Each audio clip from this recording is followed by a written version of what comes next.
మొదటి ప్రశ్నకు సమాధానం మొత్తం 16,862 కానిస్టేబుల్ పోస్టులు ఖాళీగా ఉన్నాయి అధ్యక్ష. వాటిలో 6,100 పోస్టులకు నియామకం పూర్తి కానుంది. మిగిలినవి 10,762 ఖాళీగా ఉన్నాయి అధ్యక్ష. మిగిలిన 10,762 పోలీస్ కానిస్టేబుల్ ఖాళీల నియామకానికి ప్రతిపాదనను ఆంధ్రప్రదేశ్ పోలీస్ డైరెక్టర్ జనరల్ సమర్పించడం అయింది మరియు సదరు ప్రతిపాదన ప్రభుత్వం పరిశీలిస్తుంది అధ్యక్ష. సి ప్రశ్నకు సమాధానం అవునండి. డి ప్రశ్నకు సమాధానం 2014-19 కాలంలో మొత్తం 7,623 పోలీస్ కానిస్టేబుల్కు నియామకాలు చేపట్టడం జరిగింది మరియు వివరాలు కింద ఉన్నాయి అధ్యక్ష. 22/7/2016లో 3,693, అదేవిధంగా మనకి ఏఆర్ 1,171, 27/8/2016లో కమ్యూనికేషన్స్ గురించి 493, 1/9/2016లో మెకానిక్ సంబంధించి 25, 12/11/2018లో సివిల్, ఏఆర్, ఏపీఎస్పీ అన్నీ కలిపి మిగతావి కూడా ఇవ్వడం జరిగింది అధ్యక్ష. 1,528, 279, 300 టోటల్గా 7,623 నియామకాలు చేపట్టడం జరిగింది అధ్యక్ష. రామకృష్ణ గారు. ధన్యవాదాలు అధ్యక్ష. మీ ద్వారా గౌరవ ముఖ్యమంత్రి గారిని, మంత్రి గారికి నా అభినందనలు తెలియపరుస్తూ, 2 పర్యాయాలు గతంలో 14-19 ఉన్నప్పుడు పోలీస్ రిక్రూట్మెంట్ జరిగింది. మళ్ళీ ఇప్పుడు కూడా 6,000 మందికి పోలీస్ రిక్రూట్మెంట్, ఇంకొక 10,000 ఖాళీ ఉన్నాయి. అవి కూడా త్వరలో పూర్తి చేసేటువంటి ప్రతిపాదన ఉందని కూడా తెలియపరిచేందుకు నా ధన్యవాదాలు తెలియపరుస్తూ, వీటికి సంబంధించి నెక్స్ట్ రిక్రూట్మెంట్లో ట్రైబల్ బెటాలియన్ ప్రత్యేకించి వేసే ఆలోచన ప్రభుత్వానికి ఉందా? అటువంటి ఆలోచన చేయాల్సిందిగా వారిని కోరుతున్నా అధ్యక్ష. అదేవిధంగా ఈ కానిస్టేబుల్ రిక్రూట్మెంట్ అయినాక ఈ ట్రైనింగ్ మాన్యువల్లో ఏమైనా మార్పులు జరిగాయా? మార్పులు చేయాల్సినటువంటి అవసరం కూడా ఉంది. సైబర్ సెక్యూరిటీ కానీ, ఫ్రెండ్లీ పోలీసింగ్ కానీ, మోరల్ పోలీసింగ్, ఇటువంటివి ట్రైనింగ్ ఇవ్వాల్సిన, సైకాలజీ మీద, ఇటువంటి నూతన పోకడల మీద ట్రైనింగ్ ఇవ్వాల్సినటువంటి అవసరం ఉంది. కాబట్టి అటువంటి చర్యలు తీసుకోవాలి అధ్యక్ష. ఇంకొక ముఖ్యమైన విషయం ఏంటంటే, పోలీసులకు సంబంధించినంతవరకు వాళ్ళకి సెలవులు కానీ, లేదంటే ఇతరత్ర ఆరోగ్య భద్రతలు కానీ బాగా క్షీణిస్తూ వస్తున్నాయి అధ్యక్ష. గతంలో అయితే పోలీసు ఆరోగ్య భద్రత స్కీమ్ కింద అన్లిమిటెడ్గా వాళ్ళకి ఏమైనా యాక్సిడెంట్లు జరిగినా వాళ్ళకి వచ్చేది అధ్యక్ష. ఇప్పుడైతే 1,00,000 రూపాయలు మాత్రమే వస్తుంది అధ్యక్ష. 10 లక్షలు చేశారు, 5 లక్షలు చేశారు, ఇప్పుడు 1,00,000 రూపాయలు మాత్రమే. అది ఎంత పెద్ద ఇంజురీ అయినా, పర్మనెంట్ డిజేబిలిటీ వచ్చినా ఆ 1,00,000 రూపాయలు ఇస్తున్నారు అధ్యక్ష. ఏమైనా అఫీషియల్గా ఆన్ డ్యూటీలో ఉండి వాళ్ళ యాక్సిడెంట్లు జరిగినా, లేదంటే ఏమైనా మావోయిస్టులతో పోరాటం జరిగినప్పుడు ఏమైనా సంఘటనలు జరిగినా వారికి రావట్లేదు. దీనివల్ల వాళ్ళు ఆర్థికంగా చాలా ఇబ్బందులు పడేటువంటి పరిస్థితులు ఏర్పడుతున్నాయి. కాబట్టి అది వాళ్ళు కట్టేది ఏంటంటే 1,200 నుంచి 2,000 రూపాయల వరకు వాళ్ళు ప్రీమియం కడుతున్నారు అధ్యక్ష. మనమైతే 100 రూపాయలు టీడీపీ శాసన వాళ్ళు సభ్యత్వం కడితే పార్టీకి 5 లక్షల రూపాయలు ఇస్తున్నారు అధ్యక్ష.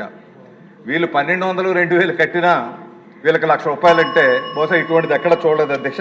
అది 25 లక్షలు పెంచాల్సినటువంటి అవసరం ఎంత ఉంది. అదే కాకుండా ఫ్యామిలీ జనరల్ మెడికల్ ఇన్సూరెన్స్ అని 2 నుంచి 3 లక్షలు ఇస్తున్నారు అధ్యక్ష గవర్నమెంట్ సర్వీస్ అందరికీ. గవర్నమెంట్ ఆఫ్ ఇండియా కూడా మోడీ గారు 5 లక్షలు చేయాలనే నిర్ణయం తీసుకున్నారు. ఈ స్కీమ్లో ఎన్టీఆర్ ఆరోగ్య భరోసా వీటికి అమలుపరిచేటువంటి అవకాశం ఏమైనా ఉన్నదా అధ్యక్ష? ఇంకొకటి ఆఖరిగా, వ్యాస్ గారు ఉన్నప్పుడు పోలీస్ హౌసింగ్ అని పెట్టి అందరికీ కూడా ఇళ్ల పట్టాలు ఇచ్చే కార్యక్రమం ప్రభుత్వ రేట్ల మీద ఇచ్చే ఆలోచన ఉంది అధ్యక్ష. అటువంటి కార్యక్రమం కూడా చేయాల్సిందిగా, ఇప్పుడే డిపిసి గురించి వచ్చింది అధ్యక్ష. కొంతమంది డిఎస్పీలు 12 మంది 2 నెలలు 3 నెలలు రిటైర్ అయిపోతున్నారు అధ్యక్ష. దానికి ప్రత్యేకంగా డిపిసి పెట్టి వాళ్ళ ప్రమోషన్స్ ఇస్తే మంచిది అధ్యక్ష. అదేవిధంగా ఆర్థిక భారం లేకుండా చేసే కార్యక్రమం ఒకటే అధ్యక్ష. సూటిగా ప్రశ్నలు అడుగుతున్నాను అధ్యక్ష. ఆర్థిక భారం లేకుండా డిపిసి పెట్టుకొని మీకు నోషనల్ సీనియారిటీ కానీ, అటాక్ రిక్రూట్మెంట్ కానీ చేయాల్సిందిగా మీ ద్వారా మంత్రి గారిని విన్నవించుకుంటున్నాను. మినిస్టర్ గారు.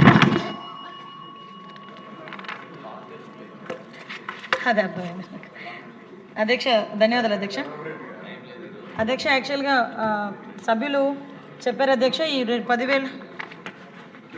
10,000కి సంబంధించి 10,000 పోస్టులకు సంబంధించి ఏదైతే ఇంకా చేయాల్సి ఉందో దానికి కూడా అధ్యక్ష, ఇంతకుముందు మనకి కంబైన్డ్ ఆంధ్రప్రదేశ్లో 13,000 మందికి ట్రైనింగ్ ఇచ్చేదానికి కెపాసిటీ ఉండేది అధ్యక్ష. ఇప్పుడు రాష్ట్రం మన కొత్త విభజన జరిగిన తర్వాత కేవలం 6,000 మందికి మాత్రమే ట్రైనింగ్ ఇచ్చే కెపాసిటీ కలిగిన పీటీసీస్ ఉన్నాయి అధ్యక్ష మన దగ్గర.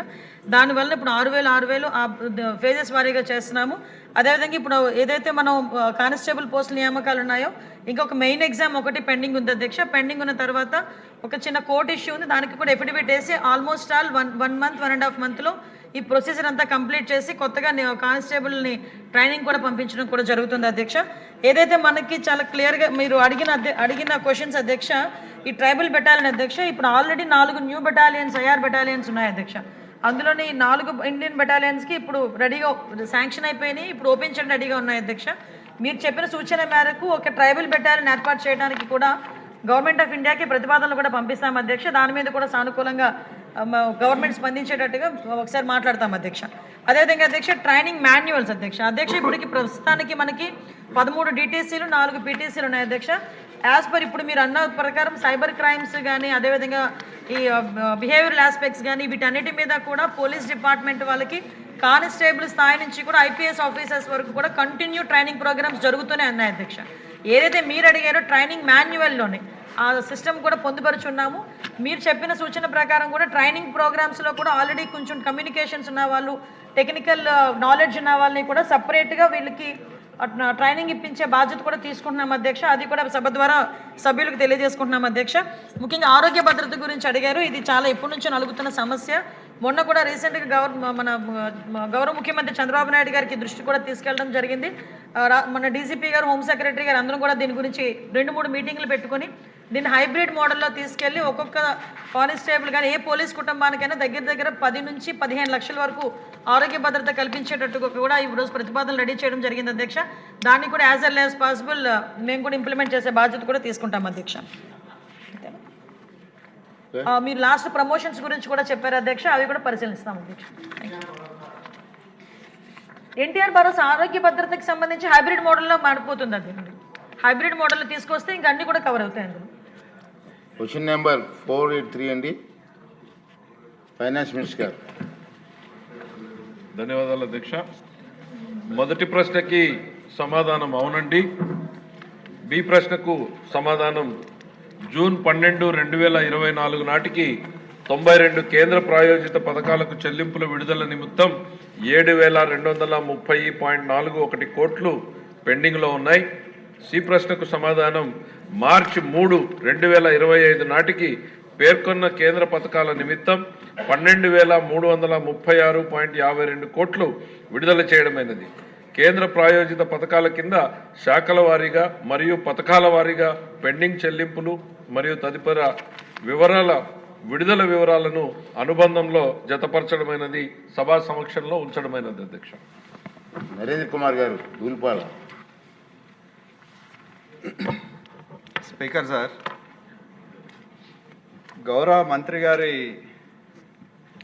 సమాధానంలో అధ్యక్ష దాదాపు 7,200 కోట్లు పెండింగ్లో ఉన్నట్టు చూపెట్టారు జూన్ 12, 2024 నాటికి. అలాగే రాష్ట్ర ప్రభుత్వం రిలీజ్ చేసింది 12,366 కోట్లుగా చూపెట్టాం అధ్యక్ష. నేను మంత్రి గారిని ఒక క్లారిఫికేషన్ అడుగుతా ఉన్నా. మంత్రి గారు ఇచ్చిన సమాధానంలో ఏదైతే జూన్ 12 నాటికి మీరు చూపెట్టిన దానికంటే కొన్ని కాంపనెంట్స్లో ఎక్కువ రిలీజ్ చేశారు అధ్యక్ష. ఎందుకంటే 2000 జూన్ 12/6/24 నాటికి ఉదాహరణకు అధ్యక్ష కొన్ని మనం చూస్తే పంచాయతీరాజ్ రూరల్ డెవలప్మెంట్ కింద 1000 కోట్లు అయితే పేమెంట్స్ ఇవ్వాల్సిన పెండింగ్ బిల్ కింద దాదాపు 18 కోట్లు రిలీజ్ చేసిన 1800 కోట్లు రిలీజ్ చేసినాడు. అట్లా చెప్తే చాలా ఉంది. ఆ తర్వాత 571 అయితే 875 కోట్లు, తర్వాత మూడోది అధ్యక్ష 125 కోట్లు అయితే 420, తర్వాత 121 అయితే 371. అంటే మీరు ఏదైతే పెండింగ్ కింద చెల్లించాల్సిన దానికంటే మంత్రి గారి సమాధానం చూస్తే 5,000 కోట్లు అదనంగా చెల్లించినట్టు మంత్రి గారి సమాధానంలో చెప్పారు అధ్యక్ష. దానికి కారణాలు ఏంటని చెప్పి నేను మంత్రి గారిని అడుగుతున్నాను. ఎందుకంటే దానిలో గతంలో కేంద్ర ప్రభుత్వ నిధులు